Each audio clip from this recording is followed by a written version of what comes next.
show you're doing something when you're not doing anything. So what, you reorganize it? And how do you reorganize it? The most stupid way. Yeah. You get rid of those who have divergent views, and you only put what? People there who are scared to tell you the truth? What kind of a president are you? You must be really stupid to do that. No private president in his right mind who's sincere about, I were in the president's place, I should be happy to have, people from different spectrums, past presidents, present there, and other past leaders whom you think are worthy of giving, sensible ideas in the National Security Council, because that is the purpose of national. And besides, why do you take out Digong, President Duterte, and Inday Sara? Why do you consider them a national threat? That's ridiculous. A national threat? And that was a justification for it. They said, we have to look at our national security. Why? Just because somebody doesn't agree with you, you think that person is a national threat? You must be really stupid to think that way. And that's the problem of this government. It doesn't think. It stopped thinking a long time ago. Ng Pangulo sa National Security Council. Tinanggal din bilang miyembro at aktibong bahagi ng National Security Council si dating Pangulong Joseph Ejercito Estrada.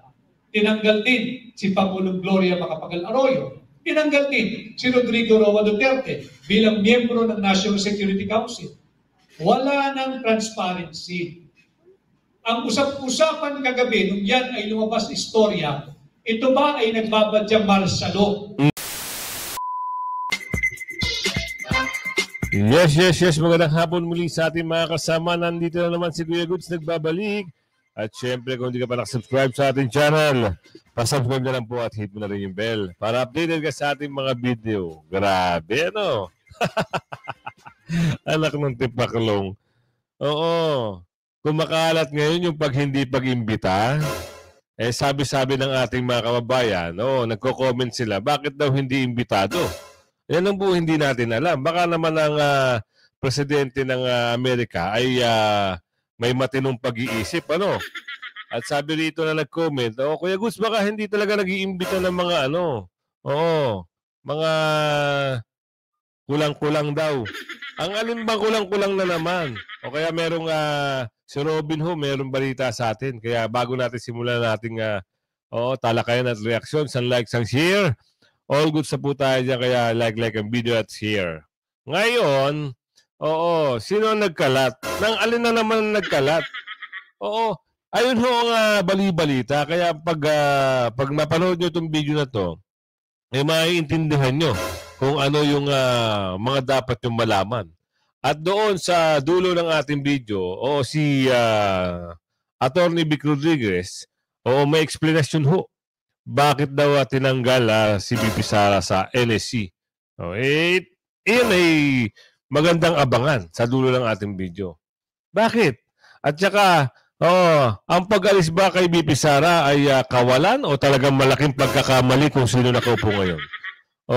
Yan ang tanong, Merong magpapaliwanag sa atin na isang former presidential consultant. Siya na ho ang bahala. Kaya tayo, nagdedepende tayo sa video. Reactionista tayo. Eto na. Ipasok na natin si Robin dito. Robin, pwede mo bang sabihin sa amin kung ano yung mga bagay-bagay na nalalaman mo na naman? Meron kang balita sa amin dito Hindi imbitado. Bakit daw? Pasok mo. Wala pa mang kumpirmasyon, ngunit sobra na ang pagkagalak at tuwa ng mga netizens. Totoo yan. Lalo na ng mga DDS. Nangibahagi nga ng isang certified DDS ang kanyang post. Na umano'y imbitado daw ni US President Donald Trump sina dating Pangulong Duterte at Vice President Sara Duterte. Matatandaan natin, kamakailan lang na inanunsyo na ni US President Donald Trump ang kani-kaniyang mga naimbitahan sa kanyang inauguration. Ngunit itong si BBM ay hindi man lang naimbitahan. Ayon sa post ng isang DDS, Attorney Trixie Cruz Angeles, insider from U.S. Embassy confirmed that Vice President Sara and former President Rodrigo Duterte are invited in President Trump inauguration. Basahin nyo mga kasama ha. Oh, ayan ang balita rito. Insider from US Embassy confirmed that VP Sara and former President Rodrigo Roa Duterte are invited in press Trump inauguration. Wow! Bakit nalungkot yung isa? Ay, talaga naman nakakalungkot ho. Kasi, isipin nyo halos lahat ho na nagkakaroon ng courtesy call, ang takbo kay VP Sara. Di ba? Meron ho ba kayo na balitaan na nag-courtesy call na madalas, ang takbo dito sa nakaupo? Parang wala ho tayong napapanood na ganyan. Lagi natin napapanood, pag meron pupuntang mga leader ng bansa o mga mga ambassador ng iba't ibang bansa, ang takbuhan si VP Sara. Oh. 'Di ba? Sa totoo lang tayo. Kaya eto tuloy pa natin. Wow. The news is finally out. It looks like it's BBM who should be removed from the Ayan may ads lang ho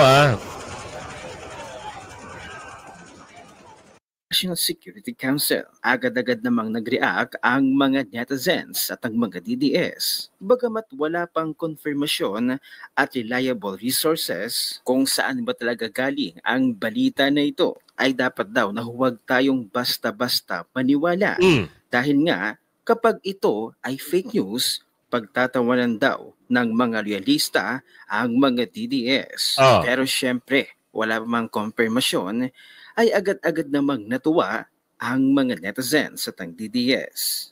Wow, talagang may delikadesa si President DT. Ikaw ba naman, iimbitahan mo ba naman ang isang tao na identify na gumagamit ng pulveron at authenticated pa yung video na nag-viral at hindi AI? As far as I'm concerned, President D, hindi siya umiinom ng wine nor naninigarilyo at ayaw niya ng illegal DRUGS. Totoo naman. How much more kung mag-imbita siya ng isang tao na identify na nagpupulveron, di masisira ang reputation niya. Pero heto na nga ang twist. Mukhang pakawala ng mga realista ang nag-post na invited daw ni Donald Trump. Uso na kasi yan, mga pakawala na yan Nababalitaan din natin yan Kahit kayo naman siguro napapanood nyo, no? Samot-saring mga balita, ang pakawala raw, di umano. Anak ng tapak no. Kung totoo man yan, yung mga pakawala na yan, wala talaga tayong magagawa. Di ba? Iiwasan na lang natin yung mga pakawala na yan. O tuloy! Dating Pangulong Duterte at Vice President Sara, dahil mismong sa Attorney Trixie Cruz Aguiles, ay nag-react na at nagkomento sa post. No, I did not say that. In response to comments on the lack of invitation by President Trump for BBM and allegedly one issued to Vice President Inday and former President Duterte, I said that I heard the same thing from an insider in the Department of Foreign Affairs. The post below is imprecise. Okay. Please inform the author. So malinaw mga kasweet na tila pakawala na naman ito ng mga realista. Naku, na para pagmukhain nila na nag-i-spread talaga ng fake news ang mga DDS. Naku, meron palang mga ganyan bagay Oo, ibig sabihin nakapasok na sa kampo. Oo. Kayo mga kasama, susuriin nyo muna Kaya nga, sabi ko sa inyo, tignan nyo muna kung okay ba, maayos ba yung pagbabalita at nakukuha sa mga source na maayos.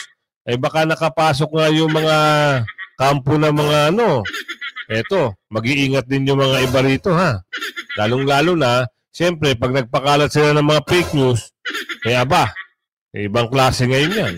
Di ba?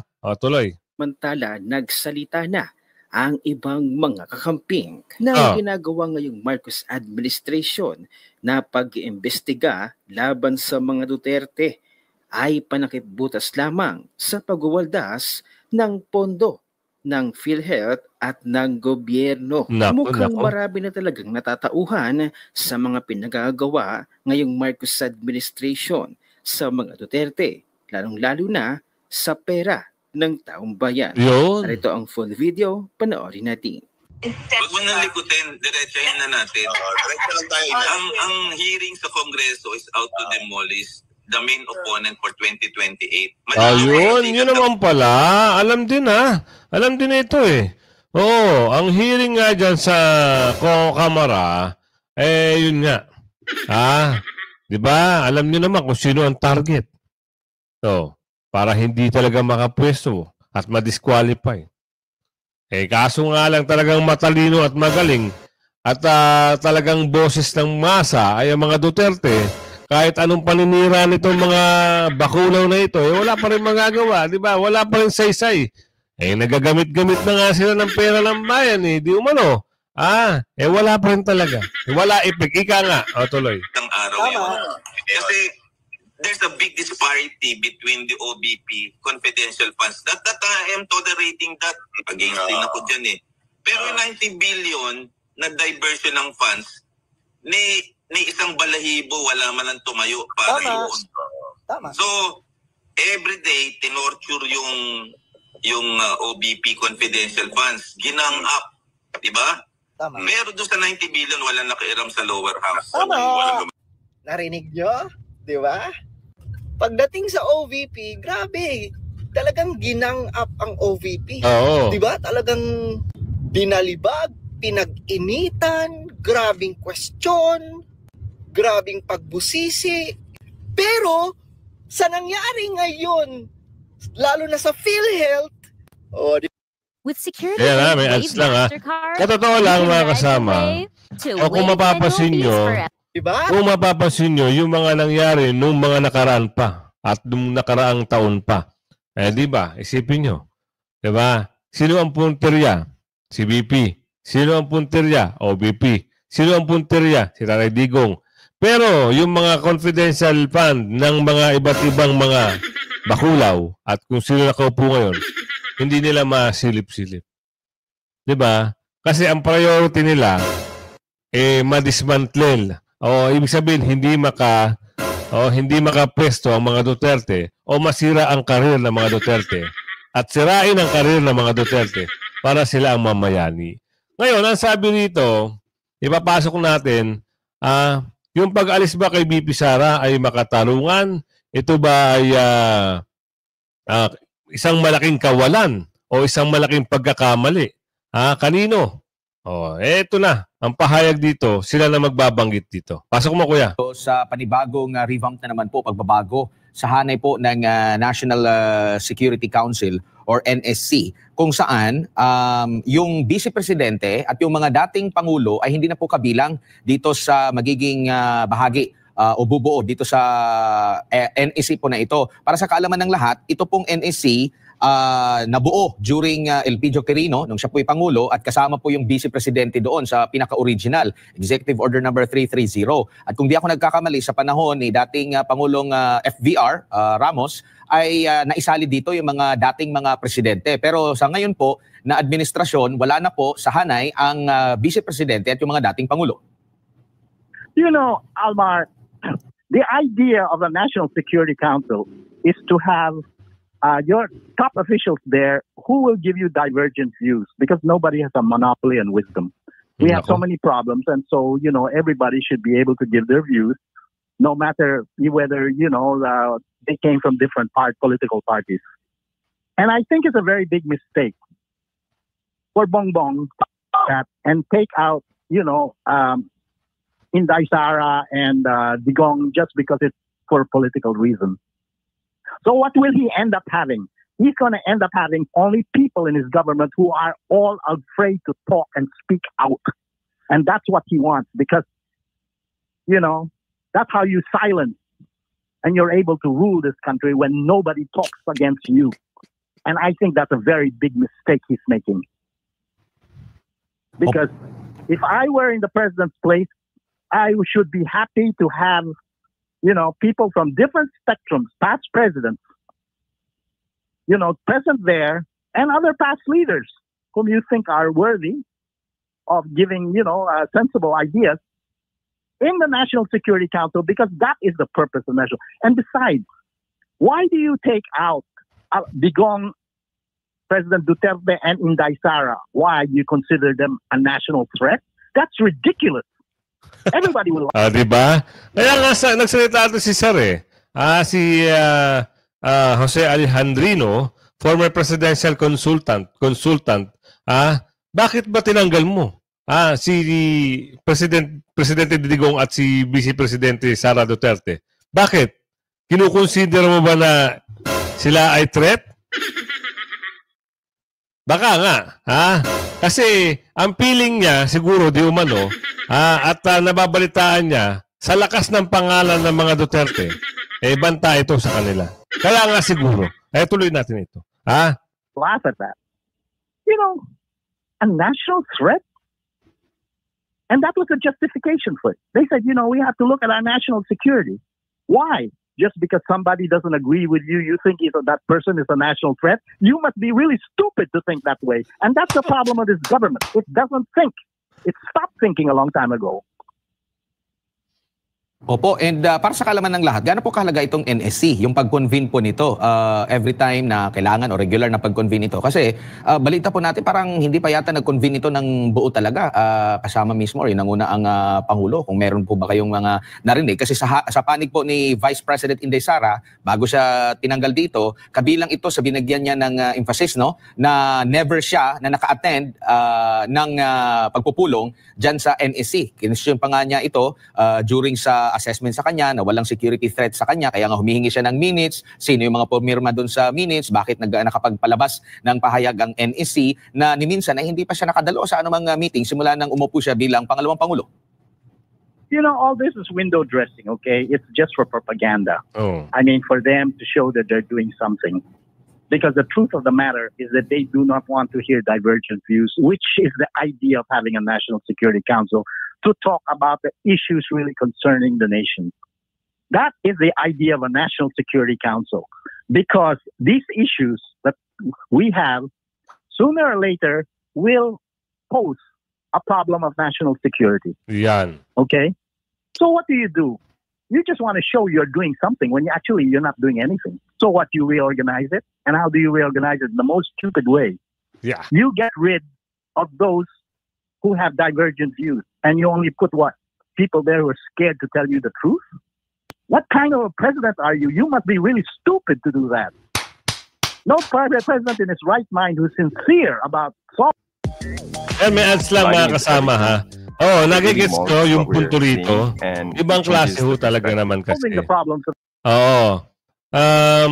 Sa kagustuhan na ma-divert, ito ayon sa mga nagko-komento rito, si Rolando. Sa kagustuhan na nito ma-divert ang usapin dito sa national budget, ipinasok nila daw di umano itong NSC na ito. Pati ngayon, lumalabas na, may nagsasalita na ito ay diversionary tactic lang. Di ba? At kung ikaw ay matino, sa matino na tao, itong mga ito, bakit nadamay pati yung mga dating namumuno? Ang sabi ni Loreto rito. Isipin nyo nga mga kasama, no? Di ba? Bakit nila? Nakakaramdam na ho talaga. Ang hirap, Pag minumulto ka ng sarili mong multo, sabi ni Kuya Rex dito. Di ba? Baka nag-hallucinate na raw, sabi ni Kuya Randy. Ay, hindi natin alam. Ay, baka yung iba nalalaman, baka nag-hallucinate na nga talaga. Hindi na ho makatulog. Kakaisip, sabi ni Aling Melissa, na baka isang araw, wala na sila sa pwesto, sabi ni Melissa. Ito si Ate Melissa naman, grabe-grabe naman. Tuloy. To the nation would do such a thing. Opo. And sa mga pangyayari pong ito, dapat po ba itong ikabahala ng taong bayan? Kasi parang nabibigyan lang ng emphasis dito yung away po sa politika at hindi mismo yung malapit sa bituka ng taong bayan, which is patuloy na pagmahal ng mga bilihin, yung kahirapan, andyan pa rin po at tila wala silang, kung pagbabatayan natin yung mga pagtatanong at mga surveys po, ganyan po yung resulta po, Ginong Jose. I don't go by these surveys because a lot of those surveys are paid surveys, to show that they're doing. Totoo naman. Ang galing talaga nito ni Sir Jose. Alam niya, yung mga fake survey. Meron niyang mga malalaking mga ahensya na nagso-survey Kahit na alam na nila kung sino yung malakas sa survey, binabaligtad nila kung ano yung tuwid sa hindi matuwid. Ika nga, binabaluktot nila yung tama. Kaya di ba, nasabi niya, hindi na ako naniniwala sa survey. Kasi, it's a fake survey. Sa totoo lang mga kasama, baka mamaya alam nyo ang nangyayari. I-comment nyo sa comment section. Kuya Goods, totoo yan. Alam na namin ang tama sa mali. Diba? Kahit nga ho sandamakmak na pangako ang ginawa, kahit isa walang natupad, eto na naman. Nagpapakalat pa sila ng fake survey. Sino? Ito na naman si Rondol. Rondol, ano naman yung komento mo? Diba? Nagpapakalat sila ng mga fake survey para lang makita ng mga maluloko nila na sila ay malakas. Pero ang sabayanan ho, hindi nila maluloko na. Yung mga tao na naniniwala na sila ay mga bulok na at ang mga Duterte ay lalong tinataas. Diyos mio, Marimar. Di ba? Kahit magpakalat sila na magpakalat ng mga fake survey, ito, isipin nyo si Sir Jose Alejandrino, alam na alam. Paano pa yung mga nanonood sa atin? Nanonood sa mga tunay. Nanonood doon sa mga maayos na nagbibigay ng informasyon at content. Di ba? Kasi meron kasi mga media, alam nyo na ang labanan nila Di ba? Sa totoo lang. Di ba? Yun naman ang karakas nila Tapos pagmamalaki nila, sila ang una sa balita. Di bali na lang mauna kayo. Basta kahit huli, basta totoo lang. Di ba? Atuloy. Something and all this is ridiculous. I go by common sense. I go and talk to people outside. I talk to people in the market. I talk to people in the groceries. I talk to tricycle drivers. And I ask them, what do you think? And I'm going to tell you something, okay? Which I know that they will never print anywhere or tell anyone. Ayun. A lot of people in this country are very angry. And that number keeps growing and growing. And if you took an honest survey of the popularity of Bongbong Marcos, he would be down to 10% rating. I'm willing to take a bet on it. Yan Sir. Susugal si Sir. Talagang bagsak na ho, di umano. Pero sabi sa video, kaya nga sabi ko Sir, reaction tayo Kaya nga ito, ang usapin dito ay hindi ho biro. Diba? Alam niyo ho ang nangyayari. Alam na ho ng kababayan natin kung ano ang gusto nilang gawin. Yung plano, ika nga, sabi nyo sa, sino ba yun? Nagsabi nun, yan ang plano, stick to the plan. Yan ang gusto lang ipamukha sa tao na ang mga Duterte ay mga kurakot. Pero kabaligtaran, kahit magbintang sila, magparatang sila, ang mga Duterte, angat. Kasi marami yung nakakilala sa mga Duterte. Sa mga taga Mindanao, Davao, Cebu. Eto, mapasok ko lang baka mamaya sabihin nyo, niloloko kayo. Di ba ho, nagkaroon ng bagong taon? O ilan na naman ho nagkaroon ng mga pinsala sa kamay? Di ba? Pero hindi natin sinasabi na pangit ang walang paputok. Pero dapat, may mga rules. Merong mga batas na dapat susundin. Nung namumuno ang Pangulong Duterte, di ba po?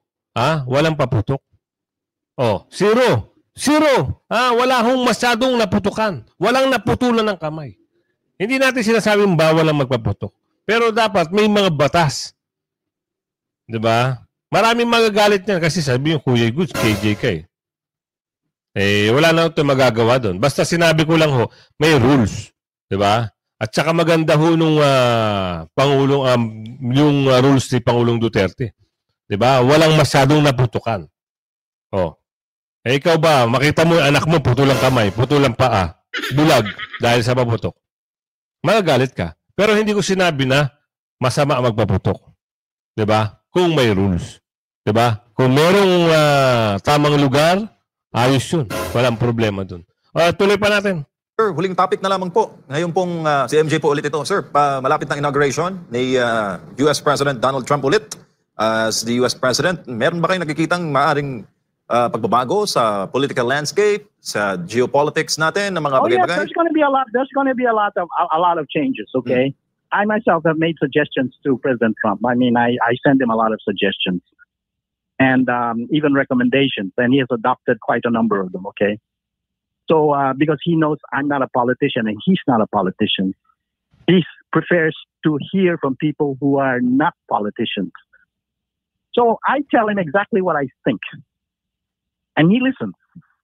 And I told him, Ayan na, binitin pa tayo ha. Uulitin na lang natin ha. Ang video na ito ay... You know what has gone wrong in all this throughout the world? Why are you having millions of illegal immigrants going across to the United States and millions others to Europe? I'll tell you what the reason is.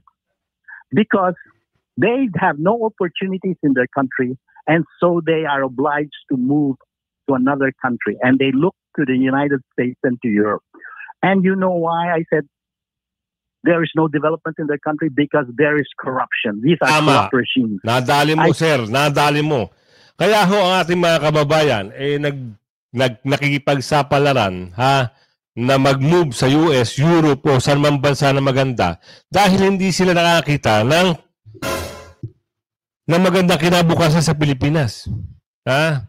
Kita mo nabanggit niya. Dahil bakit? Corrupt. Basta corrupt ang bansa, wala na hong pagbabago. Hubog na ho tayo.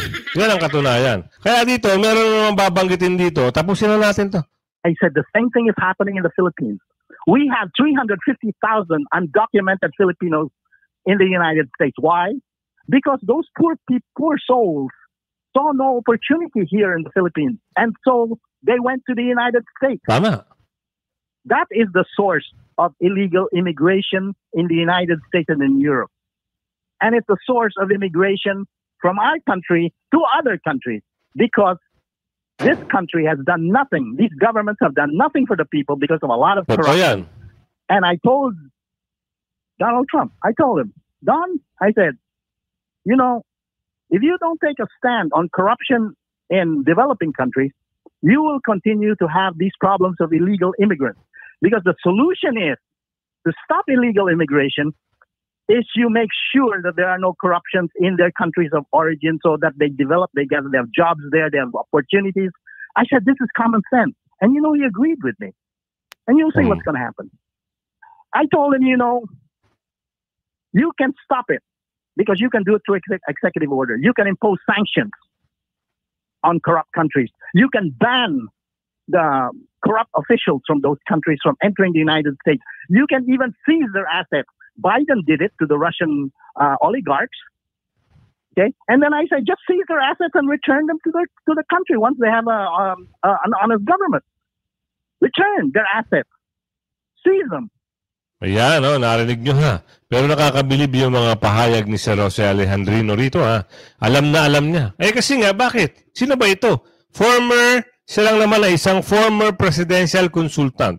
So, bawat hakbang o bawat ano yung pwedeng gawin ng isang leader, pwede sa kanyang ikonsulta. Pwede rin siya mag-advise kung ano yung tama at mali.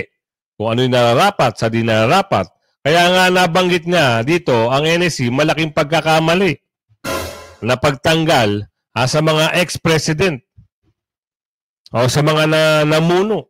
At siyempre, lalong-lalo na sa busy mo. Ayan, sabi niya rito. Kaya meron din pahayag si Atty. Vic Rodriguez patungkol saan? Sa pagtatanggal pa rin. In-explain ng pagtanggal sa NSC. Bakit? Ano ba ang meron? Bakit tinanggal? Ano ba ang purpose? Bakit tinanggal? Ano ba ang pakinabang ng kung sino ka po ngayon? Bakit tinanggal? At ano ba ang magiging pakinabang kung halimbawa hindi matanggal si BP Sara? Ano ba ang mga pakinabang niya? Ito siya na sasagot dito. Pasok mo, attorney. Yung Vice President bilang aktibong miyembro at bahagi ng National Security Council. Dahil ang Vice President ay may apelyidong Duterte. Iyon. Sabi ng Malacanang, hindi raw po importante, hindi relevant ang papel ng Vice President ngayon, kaya siya itinanggal at hindi sinali sa National Security Council. Bakit hindi nila pinapaliwanag? Bakit kinakailangan tanggalin bilang miyembro yung mga dati ng Pangulo sa National Security Council? Tinanggal din bilang miyembro at aktibong bahagi ng National Security Council si dating Pangulong Joseph Ejercito Estrada. Tinanggal din si Pangulong Gloria Macapagal Arroyo. Tinanggal din si Rodrigo Roa Duterte bilang miyembro ng National Security Council. Wala ng transparency. Ang usap-usapan kagabi nung yan ay lumabas istorya, ito ba ay nagbabadyang martial Nako. sapagkat tinanggal na yung mga tao na maaasahan sana nating ibalita sa sambayan ng Pilipino yung totoong estado ng ating seguridad. Sapagkat kung wala nang magsasabi ng totoo, pwede silang gumawa ng isang kwento na mayroong panganib na sa ating seguridad, whether external or internal threat. Bakit mo kinakailangan tanggalin ang mga dati ng naging Pangulo? Mayroong wisdom yan. Mayroong discernment ang mga yan. May lamig ng ulo yan, kalmado yan, at makakapagbigay ng tama na advice sa kung sino man ang Pangulo. Dito makikita mo, kaduda-duda, yung ginawang reorganization, ito ba ay nagbabadyang martial o ito ba ay nagbabadyang na malapit na tayong tumungo doon sa pinangangambahan na lahat na magkaroon ng isang armadong sigalot o hidwaan laban sa ating kapitbahay na China. Bunsod sa pag-uudyok ng ating alyadong Amerikano. Importanteng malaman natin ito.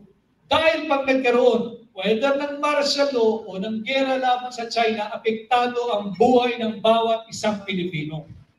At hindi nararapat tinanggal ang Vice President o yung mga dati ng naging Pangulo. Paano pa natin malalaman yung tunay na estado at kalagayan ng ating bansa? Kung sila-sila na lamang ang mag-uusap, ang magdedesisyon at maghuhulma kung ano ang direksyon ng ating bansa sa mga darating na araw, linggo, buwan, taon at panahon. Kinakailangan alam niyo ito. Kinakailangan na papag-usapan natin ito at kinakailangan somehow ay napapagliwanagan natin sa mga mamamayang Pilipino ang mga mahalagang usapin na panlipunan. Again, part po yan ng advokasya ng hakbang na maiso, yung peace and security. Ang kinakailangan natin ay katatagan ng ating seguridad. Tama, pero hindi natin kayang pumasok sa isang armadong sigalot laban sa China. Hindi natin interes yan.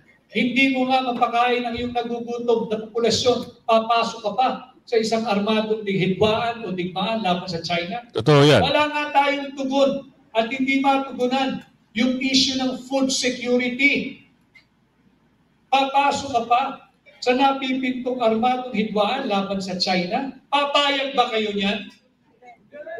Alam mo ninyo, pag tayo pumasok sa isang gera, panoorin lang ninyo yung mga international news. Tingnan ninyo yung itsura ng away ng mga Hamas at ng Israel.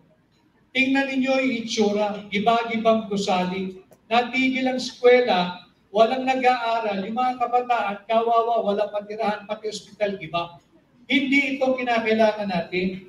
Ang kinakailangan natin, pagkain. Kinakailangan natin tugunan yung mga 5 pangunahing problema ng ating bansa. Inflation, poverty, yung kawalan ng trabaho, yung korupsyon, at yung kawalan ng pag-asa ng higit na maraming Pilipino. Ito yung ating mga dapat pinagtutuunan ng panahon at pansin. At mahalaga na pinag-uusapan natin ito days and months leading into the campaign proper so that when the time comes and you have to choose your 12 senators this coming May 12, 2025, ako ay openly humaharap sa inyo, nagpapasukat, nagpapasuri. Kung sakaling ako ay pasado sa inyong gagamiting batayan, ang pakiusap ko, ikampanya nyo rin ako sa inyong pamilya, sa inyong kapitbahay, sa inyong mahal sa buhay, sa inyong kaibigan, at sa lahat ng Pilipinong inyong makakaharap sa anumang panig ng mundo. At sabi ko nga, ang taong 2025, nagbabadya ang pagbabago basta tayo magkaisa. Dalhin po ninyo ang isang katulad kong bago sa Senado at posible ang pagbabago sa number 55 ngayong 2025. Muli. So yan, mga sama ha. narinig nyo naman yung boses ni Atty. Vic. At siyempre, kung narinig nyo, na number 55, siyempre, lahat tayo, number 55. At wag natin nakakalimutan, ang may karugtong pa doon, yung PDP line. Ano ba yung mga number ng PDP line? Alamin natin. Yung number 55, ano bang number ang kasunod nun? Pero, ang magandang dyan, ang magandang usapin dyan, siyempre, lahat ng PDP line, makapasok. Huwag kayong magtatapon. Huwag kayong mag-aalis. Bagkus dagdagan nyo pa. Dagdagan nyo pa ng pangalang Doc Willie Ong at siyempre si Doc Richard Mata. Ayan ho ay makakatulong sa atin. Sa totoo lang naman di ba? Ano-ano ba ang mga pamantayan na magagaling at magiging magaling? Di doon na tayo sa leader na nag-endorso na hindi corrupt. At siyempre, hindi naman kukuha yan ng mga kaalyado niya na corrupt. Diba? Sinuri niya yan, mga kasama. Kaya, lagi yung iintindihin, PDP line, kasama nyo yung dalawang doktor, Doc Willie Ong, Richard Mata, at yung party list. PPP party list, Duterte party list, Panaw party list, at Sagip party list. Para masaya tayong lahat, ang tunay na pagbabago. Hanggang sa muli, bye-bye!